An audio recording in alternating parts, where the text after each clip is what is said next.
were loved. Posted on December the 31st, 2022 by Mark Mallett. Pope Emeritus Benedict XVI, April 16, 1927 to December 31st, 2022. In the wake of the outgoing, affectionate, and even revolutionary pontificate of St. John Paul II, Cardinal Joseph Ratzinger was cast under a long shadow when he assumed the throne of Peter. But what would soon mark the pontificate of Benedict XVI would not be his charisma or humour, his personality or vigour. Indeed, he was quiet, serene, almost awkward in public. Rather, it would be his unswerving and pragmatic theology at a time when the bark of Peter was being assailed from both within and without. It would be his lucid and prophetic perception of our times that seemed to clear the fog before the bow of this great ship, and it would be an orthodoxy that proved time and again, after 2,000 years of often stormy waters, that the words of Jesus are unshakable promise. I tell you, you are Peter, and on this rock I will build my church, and the powers of death shall not prevail against it. Matthew 16, verse 18. Benedict's papacy did not shake the world perhaps like his predecessor. Rather, his papacy will be remembered for the fact the world did not shake it. In fact, the faithfulness and reliability of Cardinal Ratzinger were legendary by the time he became Pope in 2005. I remember my wife bounding into the bedroom where I was still sleeping, waking me up with unexpected news that April morning. Cardinal Ratzinger has just been elected Pope. I turned my face into the pillow and wept for joy. An inexplicable joy that lasted for 3 days. The overwhelming feeling was that the Church was being given an extension of grace and protection. Indeed, we were treated to 8 years of beautiful depth, evangelism, and prophecy from Benedict XVI. In 2006, I was invited to sing Song for Carol at the Vatican in celebration of John Paul II's life. Benedict XVI was supposed to be in attendance, but his remarks regarding Islam rattled sabres around the world, potentially putting his life in danger. He didn't come, but that affair resulted in an unexpected encounter with Benedict XVI the very next day, where I was able to place my song into his hands. His response suggested that he must have watched the evening celebration on closed-circuit television. How surreal and overwhelming to be in the presence of the successor of St. Peter, and yet the unexpected exchange was thoroughly human. Moments before, I had watched as he entered the hall to the singing of pilgrims, and, almost impervious to the rock star welcome, he wandered up the aisle with that unforgettable humility and serenity, and that legendary awkwardness that spoke of a man more comfortable in between philosophical books than bubbling admirers. But his love and devotion for either has never been in question. On February the 10th, 2013, however, as I sat in stunned silence as I listened to Pope Benedict announce his resignation from the papacy, for the next 2 weeks, the Lord spoke an unusually strong and persistent now word in my heart. Weeks before, I'd hear the name Cardinal George Bergoglio for the first time.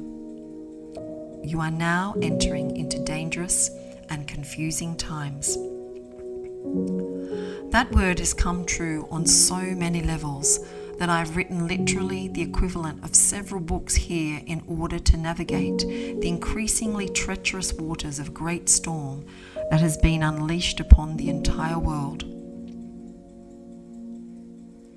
But here again, the very words and teachings of Benedict have served as a lighthouse in the storm, a sure prophetic beacon and anchor to the Now Word and countless other Catholic apostolates around the world.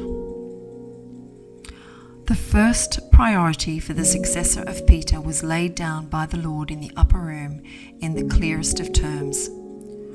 You strengthen your brothers. Luke 22, verse 32. Peter himself formulated this priority anew in his first letter. Always be prepared to make a defense to anyone who calls you to account the hope that is in you. 1 Peter 3, verse 15. In our days, when in vast areas of the world the faith is in danger of dying out like a flame which no longer has fuel, the overriding priority is to make God present in this world and to show men and women the way of God. Not just any God, but the God who spoke on Sinai. To that God whose face we recognize in love which presses to the end. In Jesus Christ, crucified and risen. The real problem at this moment of our history is that God is disappearing from the human horizon. And with the dimming of the light which comes from God, humanity is losing its bearings, with increasingly evident destructive effects, leading men and women to God, to the God who speaks in the Bible. This is the supreme and fundamental priority of the Church and of the successor of Peter at this present time. Still, even moments of profound gratitude and grief for such a faithful Pope, or a future of uncertainty, should never undermine our faith in Jesus. It is He who builds the church. My church, he said.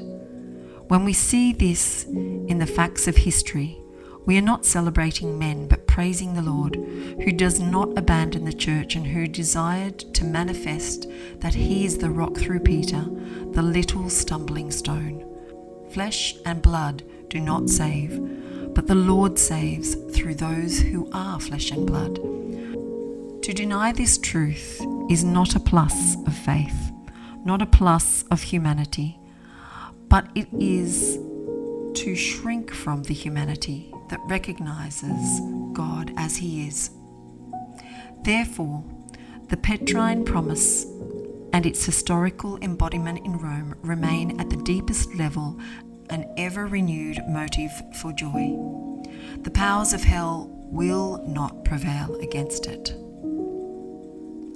This was echoed in Benedict's successor. Many forces have tried, and still do, to destroy the church from without as well as within. But they themselves are destroyed, and the church remains alive and fruitful. She remains inextricably solid. Kingdoms, peoples, cultures, nations, ideologies, powers have passed, but the church, founded on Christ, notwithstanding the many storms and our many sins, remains ever faithful to the deposit of faith shown in service. For the church does not belong to popes, bishops, priests, nor the lay faithful. The church in every moment belongs solely to Christ. I am certain that this is the enduring message that Benedict would have us cling to, no matter how stormy our days will become. Popes and parents, our children and spouses, our friends and familiarities will come and go. But Jesus is with me now, beside me, and that is a sure promise as anything He said to Peter. Behold, I am with you all days, even in the consummation of the world. Matthew 28:20. When my mother passed away several years ago, I was only 35. She was 62. The sudden feeling of being abandoned was palpable, disorientating. Perhaps some of you may feel this way today, a bit abandoned in Mother Church with the extinguishing of one of the century's brightest flames. But here too Jesus responds. Can a mother forget her infant, be without tenderness for the child of her womb. Even should she forget, I will never forget you. See, upon the palms of my hands I have engraved you. Isaiah 49, verses 15 to 16. After all, Benedict XVI is not gone. He is nearer to us now than ever in the one mystical body of Christ. We cannot hide the fact that many threatening clouds are gathering on the horizon. We must not, however, lose heart. Rather, we must keep the flame of hope alive in our hearts.